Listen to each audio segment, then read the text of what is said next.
Hi friends, welcome to Skyview security solutions. ఈరోజు మనము solar P2Z linkage camera install చేయబోతున్నాము. ఇక్కడ జనగాం డిస్టిక్లో లక్ష్మాపూర్ అనే విలేజ్లో మనకి దొంగతనం జరుగుతుందని పొలం దగ్గర మన రైతు చెప్పడం జరిగింది. మనం వెంటనే సొల్యూషన్ ఇది ఉంది, మరి మీకు యూజ్ అవుతుందని చెప్పేసి సోలార్ కెమెరా పెడుతున్నాము. ఒకసారి చూడండి, ఓపెన్ స్పేస్లో ఇది మొత్తం తోట. అటు చూపించండి. ఇటు వచ్చేసి ఇది మొత్తం పొలము వాళ్ళది. ఇక్కడ వెనుక వైపు బర్ల దొడ్డి ఉంది, అక్కడ దొంగతనాలు జరుగుతున్నాయి. ఇది స్టాండ్, ఇది వచ్చి పోల్ రింగ్తో ఫిక్స్ అవుతుంది.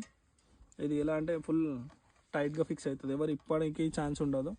నెక్స్ట్ వచ్చి ఇది కెమెరా అనమాట. కెమెరా వచ్చి ఇక్కడ కింద మీకు చూసుకున్నట్టయితే ఇక్కడ కూడా పోల్ రింగ్ తోటి మనం లాక్ చేసాం దీన్ని. ఈ పోల్ని ఇప్పుడు పైకి లేపి ఎలా ఉందో పెట్టేసి మీకు చూపిస్తాను.